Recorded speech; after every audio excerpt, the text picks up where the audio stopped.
بسم اللہ الرحمن الرحیم۔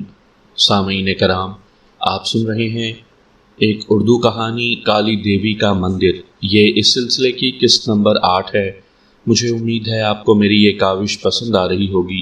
آپ نے اگر ابھی تک میرا چینل مائی وائس سبسکرائب نہیں کیا تو ابھی میرے چینل کو سبسکرائب کر کے بیل نوٹیفیکیشن آن کر لیجئے تاکہ آنے والی ہر نئی کہانی کی اطلاع بر وقت آپ تک پہنچ سکے۔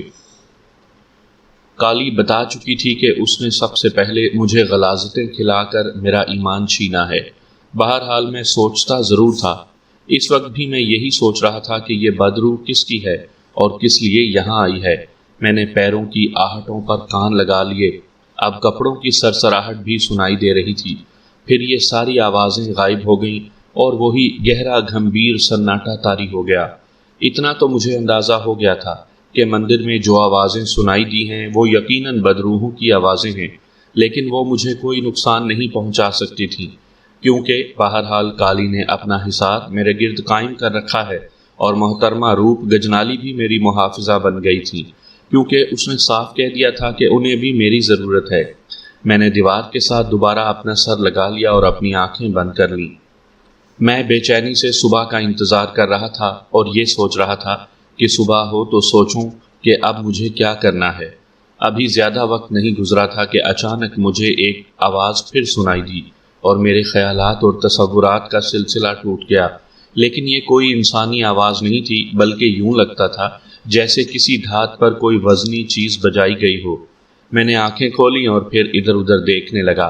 پھر مجھے سرگوشی میں باتیں کرنے کی آواز سنائی دی۔ ان میں عورتوں کی آوازیں بھی تھیں اور مردوں کی آوازیں بھی۔ وہ باتیں کر رہے تھے لیکن ان کی آوازیں اتنی مدھم اور سرگوشیوں میں تھی کہ میری سمجھ میں کچھ نہیں آ رہا تھا۔ کیا ایک بار پھر بدروحوں نے میرے ارد گرد احاطہ کیا ہے؟ میں نے اپنے دل میں سوچا اور اپنی جگہ سے اٹھ کھڑا ہوا۔ اندازے کے مطابق اندھیرے کمرے میں اس طرف بڑھا جس طرف میرے خیال کے مطابق کچھ پر اسرار مردوں اور عورتوں کی آوازیں آ رہی تھیں۔ میرے پاؤں میں پتھریلی زمین آ گئی اور میں نے دیوار کے ساتھ کان لگا دیا۔ آوازیں اس دیوار کے پیچھے ہی سے آ رہی تھیں۔ میں نے دیوار کو ہاتھ سے ٹٹولنا شروع کیا کہ شاید وہاں کوئی خفیہ دروازہ ہو، مگر ایسی کوئی بات نہیں تھی۔ پھر اچانک ہی ایک عجیب بات ہوئی کہ میں نے جو ہی دیواروں سے کان ہٹایا، آوازیں میرے پیچھے سے آنے لگیں۔ پھر اس کے بعد سارا کمرہ آوازوں سے بھر گیا۔ میں نے سوچا کہ اس بک بک جھک جھک سے بچنا ہی چاہیے، خواہ مخواہ کسی مشکل یا الجھن میں نہ پھنس جاؤں۔ میں نے دوسرے دروازے کی طرف قدم بڑھایا تو میرے آگے جیسے ایک دیوار سی آ گئی، جو مجھے نظر تو نہیں آتی تھی مگر محسوس ہو رہا تھا کہ وہ ایک مضبوط دیوار ہے۔ میں نے باہر جانے کا ارادہ ترک کر دیا۔ اس کے ساتھ ہی جیسے وہ غیبی دیوار آگے سے ہٹ گئی، میں دروازے کی طرف بڑھا۔ باہر نکلنے لگا تو وہاں بھی ویسی ہی مضبوط دیوار میرے سامنے حائل ہو گئی۔ میں کچھ گھبرا سا گیا تھا۔ کیا یہ سب کچھ میرے ساتھ ایک سوچے سمجھے منصوبے کے ساتھ ہو رہا تھا؟ مگر ان بدروحوں کو مجھ سے کیا دلچسپی ہو سکتی ہے؟ میں ابھی یہ سوچ ہی رہا تھا کہ اچانک ہی گھنگروؤں کی جھنکار اور رقص کی آوازیں آنا شروع ہو گئیں اور میں ناچ کر رہ گیا۔ باقاعدہ رقص کیا جا رہا تھا۔ نسوانی اور مردانہ قہقہوں کی آوازیں صاف سنائی دے رہی تھیں۔ یہ رقص کرتی ہوئی پر اسرار بدروحیں دکھائی نہیں دے رہی تھیں۔ میں احمقوں کی طرح ان آوازوں کو سنتا رہا۔ رقص کافی دیر تک کیا جاتا رہا تھا۔ پھر اس کے درمیان ایک نسوانی آواز نے کوئی عجیب و غریب گیت بھی تھوڑی دیر کے لیے گایا۔ یہ لمبی لے اور آواز بڑی درد انگیز تھی، لیکن ایسے لگ رہا تھا کہ جیسے کوئی رو رہا ہو۔ اس گانے کے ساتھ ہی رقص کی تال بھی مدھم ہو گئی تھی۔ میں خاموش دیوار کے ساتھ لگ کر یہ سارا نظر نہ آنے والا پراسرار کھیل سن رہا تھا۔ یہ رقص و سرور اور نسوانی آوازوں کے نکرئی قہقہے آخر کافی دیر تک جاری رہے۔ پھر دروازے کے سوراخ سے صبح کی روشنی اندر آنے لگی تو یہ آوازیں بھی غائب ہو گئیں۔ میرے لیے یہ ایک بہت ہی عجیب و غریب تجربہ تھا۔ نہ مجھے رات کو کوئی خوف محسوس ہوا تھا اور نہ ہی میں پریشان ہوا تھا۔ بس میں نے ویسے ہی اس بک بک سے دور ہو جانے کی کوشش کی تھی، مگر میرے راستے میں کوئی طلسمی دیوار حائل ہو گئی تھی۔ ابھی تک میں یہ سمجھ نہیں پایا تھا کہ اس طلسمی دیوار نے مجھے کس لیے روکا ہے۔ ظاہر ہے یہ حرکت بھی بدروحوں نے ہی کی ہوگی، مگر اس سے ان کا مقصد کیا تھا؟ بہرحال صبح ہو چکی تھی اور اب مجھے ان معاملات میں زیادہ دلچسپی لینے کی ضرورت بھی نہیں تھی۔ میں اٹھ کر سوراخ میں نکل کر باہر جھانکنے لگا تو اچانک ہی میری نظر دروازے کی جانب پتھر کے قریب پڑے ہوئے کانسی کے ایک چھوٹے سے بت پر پڑی۔ یہ پھن اٹھائے ہوئے سانپ کا بت تھا۔ یہ بہت ہی چھوٹا سا تھا۔ ایک لمحے تک میں نے سوچا اور پھر اسے اٹھا کر باہر روشنی میں لے آیا۔ سانپ کی آنکھوں کی جگہ سیاہ پتھر کے دو ننھے سے نقطے لگے ہوئے تھے جو روشنی میں چمک رہے تھے۔ یہ چھوٹا سا کانسی کا سانپ پھن اٹھائے ہوئے تھا، لیکن ایک اور خوفناک احساس نے ایک لمحے کے لیے مجھے لرزا دیا۔ مجھے محسوس ہوا کہ سانپ کے بت کا جسم بہت ہی خفیف طور پر تھوڑی تھوڑی دیر کے بعد آہستہ آہستہ ہلتا ہے۔ یہ واقعہ 2 یا 4 لمحوں کا ہوتا ہے اور مجھے باقاعدہ اس کے کانسی کے جسم کی دھیمی سی دھمک اپنے ہاتھ پر محسوس ہو رہی تھی۔ پتہ نہیں یہ خوفناک چیز کیا ہے۔ ایک لمحے کے لیے مجھے خیال آیا کہ اس بت کا میرے ہاتھ پر ہونا ایک غیر مناسب بات ہے۔ اس خیال کے آتے ہی میں نے اس کو ایک درخت کے تنے کے پاس ہی رکھ دیا جس کی شاخوں میں سے ابھی تک بارش کا پانی ٹپک رہا تھا۔ میں چلنے لگا تو ایک نظر سانپ کے بت پر ڈالی۔ میں ٹھٹک سا گیا اور یوں لگا جیسے سانپ نے پھن ذرا گھما کر میری طرف دیکھا ہو۔ کیا یہ سب کچھ وہم ہے یا پھر میں اس طلسم کدے میں پھنس گیا ہوں؟ آخرکار میں نے ان تمام چیزوں پر لعنت بھیجی اور ویران مندر کی سیڑھیاں اترنے لگا۔ آسمان ابھی تک ابر آلود تھا، بارش رکی ہوئی تھی۔ سیڑھیوں کے بڑے بڑے پتھروں کے کناروں پر اگی ہوئی گھاس رات کی موسلا دھار بارش کے بعد گیلی ہو رہی تھی۔ میرا پاؤں پتھر پر جمی ہوئی کائی پر سے پھسلا تو میں نے ایک جھاڑی کو پکڑ لیا۔ جھاڑی میں کانٹے تھے۔ ہاتھ ڈالنے سے وہ لمبے لمبے کانٹے میری ہتھیلی پر لگے تو مجھے درد کا احساس ہوا۔ میں وہیں پتھر کی طرح سن ہو کر رہ گیا۔ پتہ نہیں یہ کیا ہوا تھا۔ میں نے گھبرا کر اپنی ہتھیلی کو دیکھا۔ میری ہتھیلی میں جہاں 2 کانٹے لگے تھے وہاں سے سرخ سرخ خون رس رہا تھا۔ نہ جانے کیا عجب سی کیفیت تھی۔ میں ایک پتھر پر بیٹھ گیا اور اپنی ہتھیلی میں سے رستے ہوئے خون کو غور سے دیکھنے لگا۔ کانٹوں کا زخم ابھی بھی درد کر رہا تھا۔ میں نے ہتھیلی کا خون اپنی قمیض سے صاف کیا اور سیڑھیوں کے اوپر ویران مندر پر نگاہ ڈالی۔ دن کی ابر آلود روشنی میں مندر ایک آسیبی کھنڈر کی طرح خاموش اور ساکت کھڑا تھا۔ میں تھوڑی دیر تک کچھ سوچتا رہا، پھر واپس مندر کی جانب پلٹ پڑا۔ لیکن ابھی میں زینہ چڑھ کر اوپر کے پہلو والے درخت کے پاس آیا ہی تھا کہ ایک بار پھر مجھے ایک جھٹکا لگا۔ سانپ کا بت جسے میں نے وہاں رکھ دیا تھا اب وہاں نہیں تھا۔ ادھر ادھر دیکھا، درخت کی شاخوں پر نگاہ ڈالی، لیکن سانپ کا مجسمہ کہیں بھی نہیں تھا۔ یہ کیسے غائب ہو گیا؟ ابھی میں یہ سوچ ہی رہا تھا کہ اچانک ہی مندر کے اندر سے انہی گھنگروؤں کی آوازیں سنائی دی۔ اس بار گھنگروؤں کے ساتھ ڈھولک کی ہلکی ہلکی تھاپ بھی گونج رہی تھی۔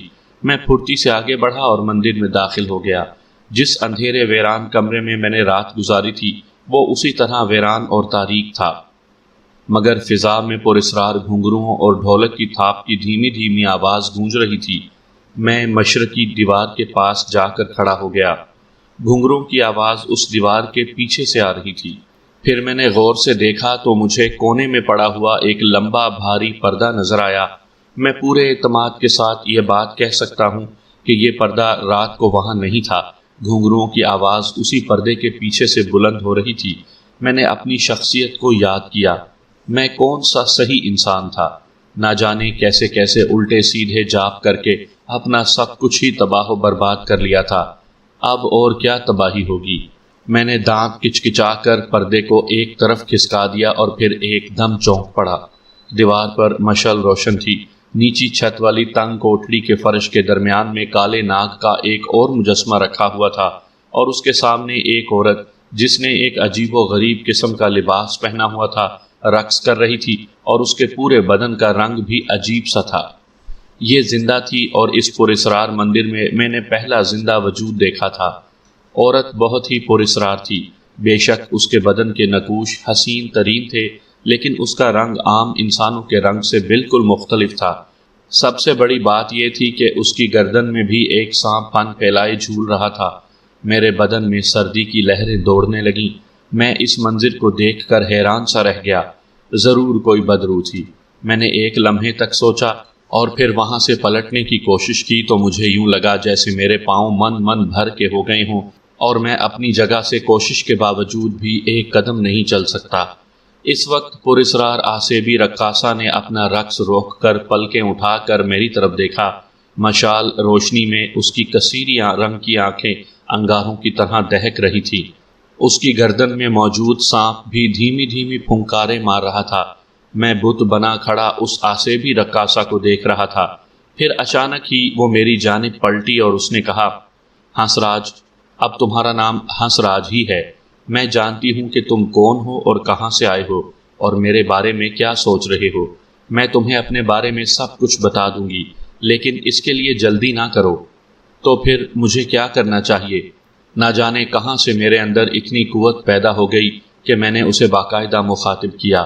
وہ غور سے میرا چہرہ دیکھتی رہی اور پھر بولی، کیا تم میرے ساتھ آنا پسند کرو گے؟ کہاں جانا چاہتی ہو؟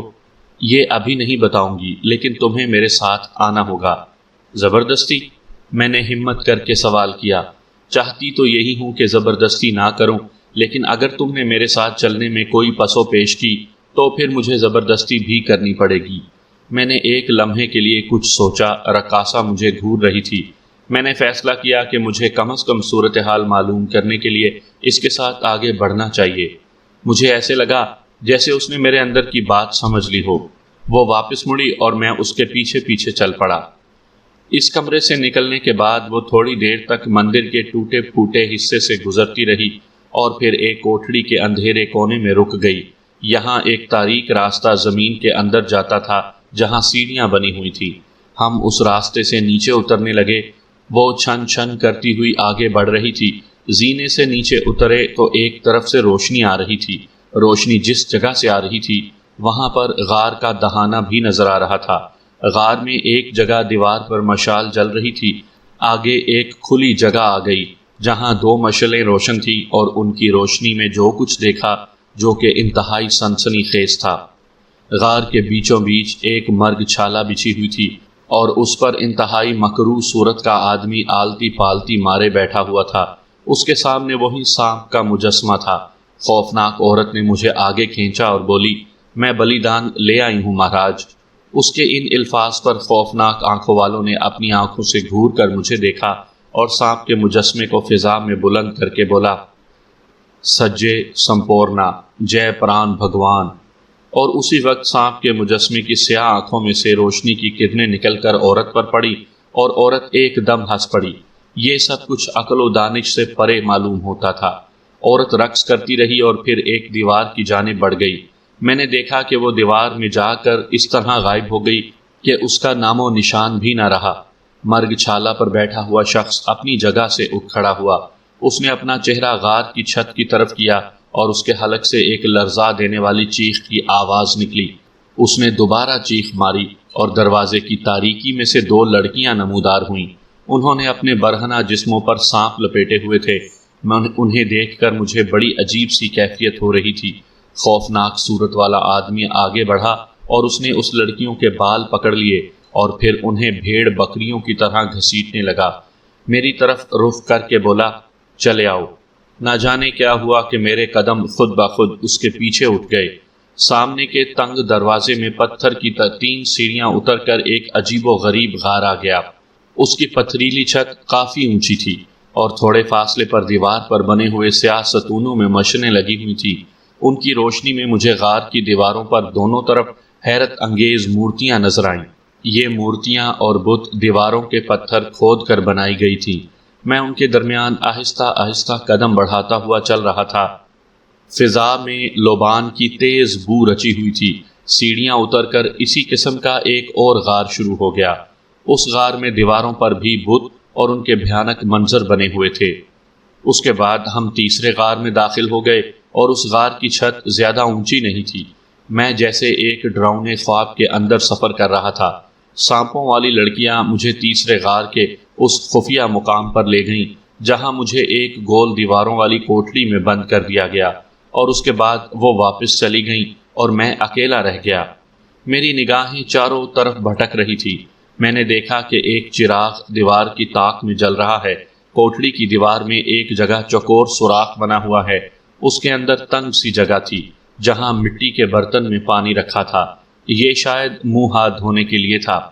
ایک طرف گندے پانی کی نکاسی کے لیے ایک نالی باہر جاتی تھی۔ میں حیرانی سے یہ سب کچھ دیکھ رہا تھا۔ پتہ نہیں یہ سب کچھ کیا تھا۔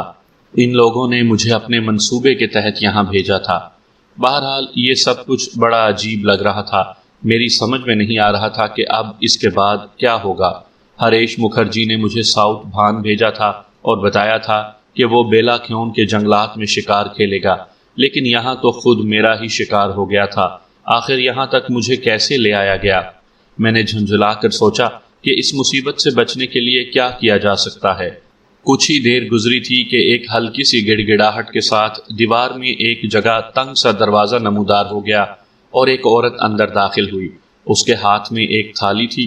تھالی ایک جگہ زمین پر رکھ کر اس نے کہا کہ میں اس میں تھالی کو اٹھا لوں۔ میں سوچ ہی رہا تھا کہ اس کی ہدایت پر عمل کروں یا نہ کروں۔ پھر میں نے تھالی میں دیکھا، اس میں ابلے ہوئے چاول اور زرد رنگ کے کیلے پڑے ہوئے تھے۔ تب مجھے احساس ہوا کہ میں تو شدید بھوکا ہوں، اور جب بھوک اس طرح حد سے گزر جائے تو ہر چیز جائز ہو جاتی ہے۔ میری سمجھ میں نہیں آ رہا تھا کہ میں کیا کروں، لیکن کافی کچھ کرنے کے بجائے میں نے پہلے پیٹ کا دوزخ بھرنے کا فیصلہ کیا، اور وہاں جو کچھ بھی تھا میں نے اسے کھا لیا۔ بہت سکون محسوس ہوا تھا۔ بھوک بھی کیا چیز ہوتی ہے، انسان اپنی اصلیت ہی بھول جاتا ہے۔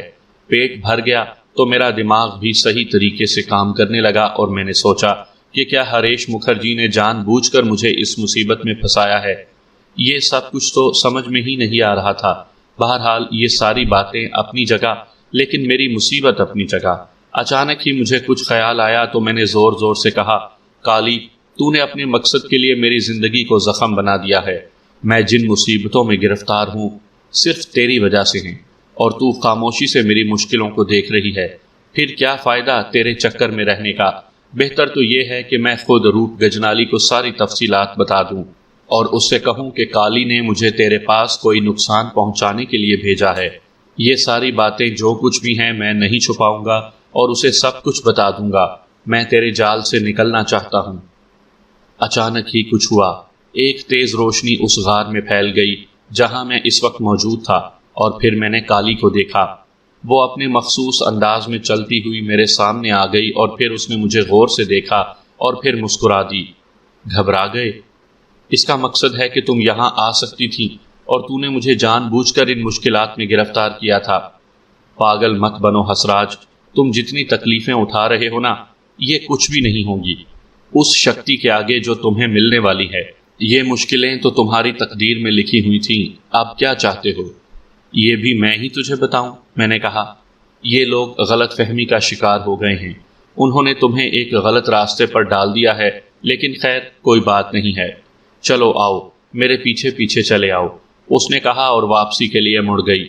میں چند لمحے سوچتا رہا، اس کے بعد میں کالی کے پیچھے پیچھے چل پڑا۔ جو کچھ میں نے دیکھا وہ میرے لیے ناقابل یقین تھا، لیکن جو کچھ تھا نگاہوں کے سامنے تھا۔ وہ ہر دیوار سے گزرتی چلی جا رہی تھی اور کوئی رکاوٹ اس کے راستے میں نہیں تھی۔ بہرحال وہ چلتی رہی اور میں اس کے پیچھے پیچھے چلتا رہا۔ اس طرح ہم کوٹھڑی سے باہر آ گئے۔ یہاں کوئی مشل نہیں جل رہی تھی۔ ہم غار کی دیوار کے ساتھ لگ کر آہستہ آہستہ آگے بڑھ رہے تھے۔ تھوڑی دیر تک ہم کافی دور نکل آئے، پھر کالی نے کہا، دیوار کے پتھروں میں صرف اتنی جگہ ہے کہ اس میں سے صرف ایک انسان گزر سکے، تمہیں ذرا احتیاط سے آگے جانا ہوگا۔ میں خاموشی سے اس کی بات سنتا رہا۔ غرض یہ کہ ہم آگے بڑھتے رہے اور آخرکار ہم نے وہ موت کی خطرناک سرنگ عبور کر لی۔ مجھے پانی بہنے کی آوازیں سنائی دے رہی تھیں۔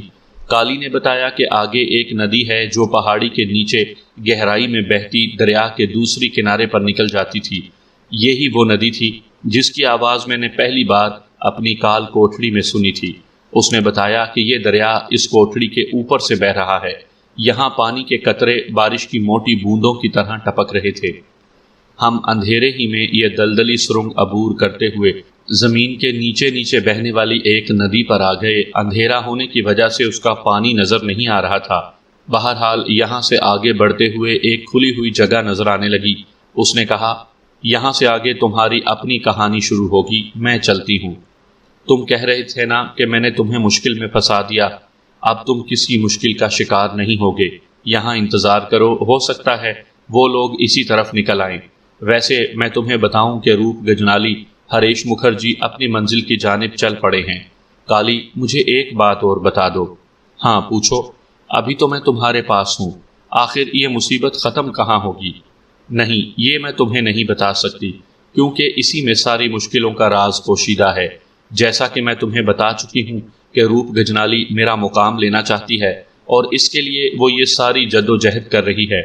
یہ ایک لمبی کہانی ہے، مگر یہ کہانی اگر تمہارے علم میں آ گئی تو تم وہ جد و جہد جاری نہیں رکھ سکو گے جو تمہارے لیے بہت ضروری ہے اور جو تمہیں امر شکتی دے گی۔ میں ایک ٹھنڈی سانس لے کر خاموش ہو گیا۔ دل ہی دل میں نے اس امر شکتی کو ایک موٹی سی گالی دی تھی جس نے خود میری اپنی ساری شکتی چھین لی تھی۔ کیا کروں کیا نہ کروں؟ بہرحال تھوڑی دور آگے بڑھا تھا کہ کالی نگاہوں سے اوجھل ہو گئی۔ میرا دل چاہ رہا تھا کہ میں کہہ لگاؤں۔ ماں باپ کا مذاق اڑاتا تھا میں۔ ابا بیچارے ہمیشہ اسی تگ و دو میں لگے رہے تھے کہ میں تعویذ گنڈوں کا کاروبار سیکھ لوں اور اس کے بعد آرام سے وقت گزاروں۔ میں نے ان کا بہت مذاق اڑایا تھا۔ مجھے ان ساری مشکلات کا شکار ہونا پڑا تھا۔ 1-2 منٹ تو میں وہیں کھڑا سوچتا رہا اور پھر وہاں سے آگے بڑھ گیا۔ نہ جانے کتنا فاصلہ اسی طرح طے کیا تھا۔ کالی نے بتایا کہ ہریش مکھرجی اپنے شکار کی مہم پر چل پڑا ہے۔ ظاہر ہے ان لوگوں نے مجھے اسی جگہ پہنچنے کے لیے کہا تھا۔ یہ الگ بات ہے کہ میرے ساتھی حادثے کا شکار ہو گئے تھے، لیکن بہرحال ان لوگوں کو آنا اسی طرف تھا، اور پھر میں جن پراسرار مصیبتوں میں گھرا ہوا تھا وہ بھی میری مددگار ہی ہو سکتی ہے۔ بہرحال میں چلا جا رہا تھا کہ بہت دور سے مجھے کچھ لوگ نظر آئے اور میں حیران رہ گیا۔ میں نے یہ اندازہ لگانے کی کوشش کی کہ یہ کون لوگ ہو سکتے ہیں۔ چند ہی افراد تھے اور پھر بالکل پیدل چل رہے تھے، کچھ بھی ان کے ساتھ نہیں تھا۔ چنانچہ میں تیز رفتاری سے ان کی جانب چل پڑا۔ تب میں نے ایک بزرگ کو دیکھا۔ وہ بہت اچھی شکل و صورت کے مالک تھے، چہرہ بھی نورانی تھا۔ میں ان کے پاس بیٹھ گیا۔ میں نے ان کے پاؤں پکڑنے کی کوشش کی تو انہوں نے اپنے پاؤں پیچھے ہٹا لیے۔ بیٹے، جو کچھ مانگنا ہے اللہ تعالیٰ سے مانگو، کسی انسان کے پاؤں پکڑنے سے کبھی کچھ حاصل نہیں ہوگا۔ آپ نے ٹھیک فرمایا، لیکن میں بڑی مشکلوں کا شکار ہوں۔ میں جانتا ہوں بیٹے کہ تم کن مشکلات کا شکار ہو، لیکن تم نے ایک بڑی انمول چیز کھو دی ہے۔ وہ چیز بار بار نہیں ملتی۔ ان کے ان الفاظ پر میرے دل میں ان کی اور زیادہ عزت و قدر بڑھ گئی۔ میں نے کہا، بابا صاحب، اگر آپ میرے بارے میں جانتے ہیں تو خدا را میری مدد کیجیے اور میری کھوئی ہوئی چیز مجھے واپس دلا دی جائے۔ وہ بزرگ گردن جھکا کر گہری سوچ میں ڈوب گئے۔ پھر انہوں نے میری طرف دیکھا اور آہستہ سے بولے، بیٹا، مگر یہ ہمارے اختیار میں ہوتا تو ہم تمہیں تمہاری کھوئی ہوئی قوت بحال کروا کر یہاں سے لے جاتے، مگر تم ایسی مصیبتوں میں پھنس گئے ہو کہ ہمارے بس میں بھی نہیں رہا۔ غم کا شکار ہو تم، اور تمہارے اوپر نہ جانے کون کون سی گندی روحوں نے سایہ کیا ہوا ہے۔ تو پھر مجھے ایک بات بتائیے محترم بزرگ، میں نادانستگی میں اس گندگی میں پھنسا ہوں، کیا میں زندگی بھر اسی میں پھنسا رہوں گا؟ نہیں بیٹے، نا امیدی گناہ ہے۔ دنیا میں کوئی جادو ایسا نہیں جس کا کوئی توڑ نہیں۔ تمہارے اوپر جو مصیبتیں نازل ہوئی ہیں ان کا بھی توڑ موجود ہے، مگر وہ ہمارے پاس نہیں ہے۔ البتہ ہم تمہاری مدد کر سکتے ہیں۔ یہاں سے سیدھے چلے جاؤ، بہت فاصلہ طے کر لو گے تو تمہیں ایک بہتا ہوا دریا ملے گا۔ دریا کے پرانے گھاٹ پر دریا کی طرف چٹانوں میں ایک انوکھا غار ہے۔ غار میں ایک انوکھی چیز ہے، اس میں ایک چٹا دھاری سادھو جو پورن پاشی کی رات کو ادھر آتا ہے اور گپھا کے باہر چٹان کے چبوترے پر بیٹھ کر عبادت کرتا ہے، اس کے پاس جاؤ۔ عبادت سے فارغ ہو جائے تو اس سے کہنا، مہاراج، ایک غریب الوطن نے آپ کو سلام بھیجا ہے۔ بس اتنا کہہ دینا کافی ہوگا۔ ہو سکتا ہے کہ وہ تمہاری مدد کرے۔ بس اس سے آگے نہ مجھ سے کچھ پوچھنا اور نہ میں بتا سکتا ہوں۔ یہاں سے بائیں سمت آگے بڑھو اور چلتے چلے جاؤ۔ بہرحال یہ سفر میرے لیے بالکل اجنبی تھا۔ یہاں سے کالی اور روپ گجنالی اور باقی ان تمام لوگوں کے منصوبے کی نفی ہوتی تھی جنہوں نے مجھ پر اپنا اثر قائم کر رکھا تھا۔ بہرحال نہ جانے کتنا وقت گزرا، میں اسی سمت سفر کرتا رہا۔ رات کو کسی جگہ پڑے پڑے گزار دیتا اور درختوں پر کسی جگہ جو پھل وغیرہ نظر آتے تو انہیں کھا لیتا، ورنہ بھوکا ہی رہتا۔ یہاں سے سفر کرتا یہاں تک کہ وہ دریا جس کی مجھے تفصیلات بتائی گئی تھی میرے سامنے آ گیا۔ میں صبح صبح اس کے کنارے کنارے پرانے گھاٹ پر پہنچا تو دور اوپر پہاڑی کی چٹان پر مجھے ایک غار نظر آیا۔ بہرحال اب مجھے پورن پاشی کی رات کا انتظار کرنا تھا۔ آخر کار پورن پاشی کی رات آ گئی۔ جب چاند کا دوسرا پہر ہوا تو میں چراغوں کی روشنی میں بڑھتا ہوا دریا کے کنارے آ گیا۔ چاندنی ہر طرف چٹکی ہوئی تھی، ہواؤں میں طرح طرح کے پھولوں کی مہک رچی ہوئی تھی، دریا کی سطح چاندنی میں دودھیا ہو رہی تھی۔ آخر میں پرانے گھاٹ پر پہنچ گیا اور پہاڑی کی چڑھائی چڑھنے لگا۔ چاندنی رات میں صاف نظر آ رہا تھا۔ چڑھائی دشوار گزار تھی، لیکن بلا آخر میں اس چٹان کے پہلو میں پہنچ گیا جہاں مجھے سادھو نظر آ رہا تھا۔ وہ گپھا کے سامنے چٹان سے باہر نکلے ہوئے چبوترے پر بیٹھا ہوا تھا۔ میں ایک طرف بیٹھ گیا۔ سادھو عبادت کر رہا تھا۔ آدھی رات کے بعد جا کر سادھو کے جسم میں حرکت پیدا ہوئی۔ اس نے دونوں ہاتھ جوڑ کر آسمان کی طرف چہرہ اٹھایا اور پھر کچھ پڑھنے لگا۔ بہت گمبھیر آواز میں بولا، کون ہو تم اور یہاں کیا لینے آئے ہو؟ میں جلدی سے آگے بڑھ گیا اور پھر میں نے بزرگ کا پیغام اسے دیا۔ سادھو کے جسم پر ایک لنگوٹ، داڑھی اور سر کے بال بڑے ہوئے تھے۔ میری بات سن کر اس کے چہرے پر مسکراہٹ نمودار ہوئی۔ ہاتھ کے اشارے سے مجھے قریب بلایا اور بولا، بیٹھ جاؤ، ہم ابھی معلوم کرتے ہیں کہ ہمارا دوست ہم سے کیا خدمت لینا چاہتا ہے۔ میں سادھو کے سامنے چٹان پر بیٹھ گیا۔ سادھو نے آنکھیں بند کر لی۔ اس کے بائیں جانب سیاہ رنگ کا ایک منڈل رکھا ہوا تھا۔ چند لمحات کے لیے وہ آنکھیں بند کیے ساتھ رہا، پھر اس نے آنکھیں کھول دی اور بولا، تمہارے بزرگ ہمارے دوست ہیں۔ میں نے کوئی جواب نہیں دیا۔ سادھو اپنی لال لال آنکھیں کھولے ہوئے چاندنی رات کی ساکت فضاؤں میں گھورتا رہا۔ پھر کچھ وقت گزر گیا اور اس نے اپنے پاس رکھے ہوئے منڈل سے ایک کیل اور کچھ پتھر نکال کر مجھے دیے اور کہا، یہ چیزیں اپنے پاس رکھو۔ یہاں سے آگے بڑھو گے تو 7 کوس کے فاصلے پر تمہیں ایک پہاڑی گاؤں نظر آئے گا۔ اس گاؤں کے باہر ایک شمشان بھومی ہے جہاں ہندو لوگ اپنے مردوں کو جلاتے ہیں۔ تم وہاں چھپ کر بیٹھ جانا۔ جب وہ لوگ وہاں کسی مردے کو جلانے کے لیے آئیں تو تم آگ کے آگے یہ پتھر اور اس مردے کی شکل دیکھنا۔ اگر اس مردے کی شکل میں تمہیں کوئی جانور نظر آئے تو تم اس کے جلنے کا انتظار کرنا۔ جب مردے کے رشتہ دار اس کی چتا کو جلا کر چلے جائیں تو اس کے پاؤں کی طرف آ کر زمین میں یہ ایک کیل ٹھونک دینا۔ اس وقت بہت سی بلائیں تمہیں ڈرانے کے لیے نمودار ہوں گی، مگر تم نے ڈرنا نہیں، وہ تمہارے قریب نہیں آ سکیں گی۔ اگر تم ڈر گئے تو یاد رکھو زندہ نہیں بچو گے۔ جب تم پوری کیل زمین میں گاڑ دو گے تو ساری بلائیں چیختی چلاتی غائب ہو جائیں گی، اور پھر ایک چھوٹے سے قد کا سیاہ بونا تمہارے قریب آ کر کھڑا ہو جائے گا۔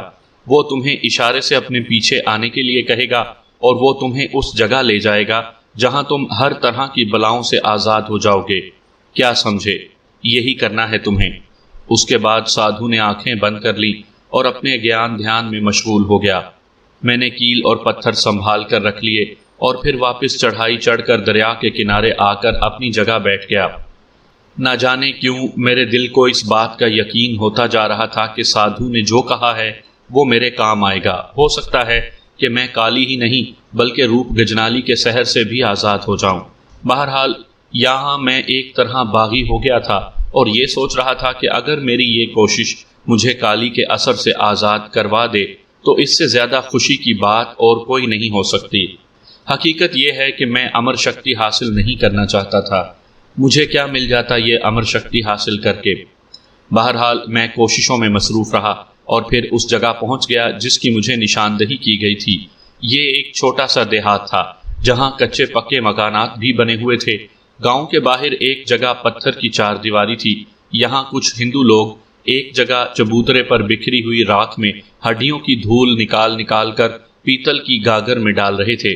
میں سمجھ گیا کہ رات کو یہاں کوئی مردہ جلایا گیا ہے۔ اسے میں نہیں دیکھ سکتا تھا۔ اب میں کسی دوسرے مردے کی ارتھی کا انتظار کرنے لگا۔ دوپہر کے بعد کچھ لوگ ماتم کرتے ہوئے ایک ارتھی کو لے کر شمشان بھومی میں داخل ہوئے۔ چبوترے پر لکڑیاں لگا کر مردے کی ارتھی کو لاش سمیت اس پر رکھ دیا گیا۔ میں ایک طرف کھڑے ہو کر وہ نظارہ کرنے لگا اور مردے کی شکل کی طرف دیکھا۔ مردے کی شکل میں کوئی فرق نظر نہیں آیا، وہ انسانی شکل ہی تھی۔ اس طرح میں نے شمشان بھومی میں 4 دن گزار دیے۔ 5ویں روز ایک ارتھی آئی۔ چتا پہلے سے تیار تھی۔ یہ ایک امیر ہندو کی لاش تھی۔ رشتہ دار گھی اور چندن بھی لائے تھے۔ میں نے موقع پا کر اس مردے کے چہرے کو دیکھا تو حیرت سے میری آنکھیں کھلی کی کھلی رہ گئیں۔ اس مردے کی شکل انسان کے بجائے لومڑی کی بن گئی تھی، اور پھر جب میں نے دوبارہ اسے دیکھا تو ارتھی پر مردہ لیٹا ہوا تھا۔ اس کا مطلب ہے کہ یہی میری مطلوبہ چیز ہے۔ پھر میں درخت کے نیچے بیٹھ گیا۔ ارتھی چتا پر رکھ دی گئی تھی۔ ساتھ آئے ہوئے لوگ اشلوک پڑھ رہے تھے۔ پھر ارتھی کو اس کے رشتہ داروں نے آگ دکھا دی۔ خالص گھی نے آنن فانن آگ پکڑ لی اور چتا دھڑا دھڑ جلنے لگی۔ جب چتا انگاروں کا ڈھیر بن گئی تو شام کے سائے آسمان پر اترنا شروع ہو گئے۔